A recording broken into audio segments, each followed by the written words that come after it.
So magandang araw kabole. Sa video na ito, meron po tayong mga pag-uusapan. Meron pong trade kabole ang Northport at Terra Firma. Meron din po tayong raid rumor kabole patungkol po sa San Miguel Beerman. Of course, pag-uusapan din po natin ang Gilas Pilipinas. So hindi pa na-subscribe, pakipindot naman po yung subscription button. Simulan po natin doon sa naganap po na trade. No? It's just a simple trade naman.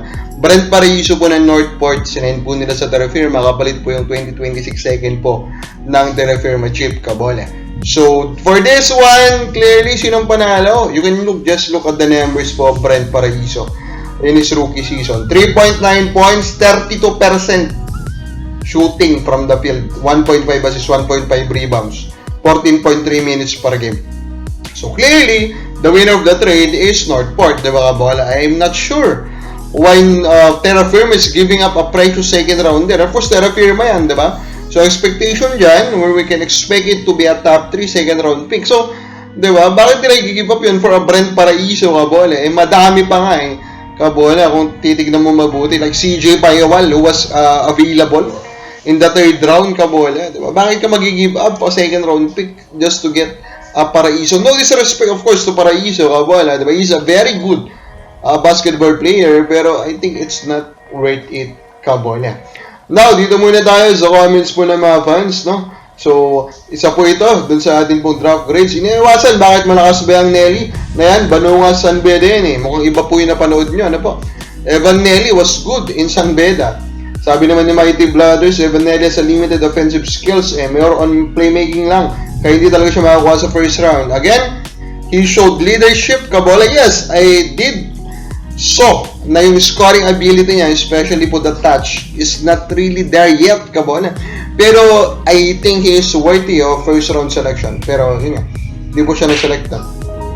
Then sabi ni Zosimo Ben Camino, wag mo damay boss ang Magnolia sa karapanan ng SFB at Ginebra. Laging lugi Magnolia kapag may trade sila. Minsan na nga lang, lugi pa at bangko pa, sabi. Laging lugi? What? Kailan ka bola, di ba? Hindi naman laging lugi. May mga trades lang sila din na patas. Pero yung laging lugi, Magnolia. No disrespect ka bola, pero I totally disagree. Like this most recent trade po nila ng Xavier Lucero, that's a fair trade. Hindi naman sila lugi dun eh. Kabole. Pero of course, sabi ng ibang fans is panalo daw sila doon. Now then, pag-usapan din natin patungkol nga dito sa comment po ni Coach Tim Con patungkol po sa national team. Actually, mahaba-haba po eh, no?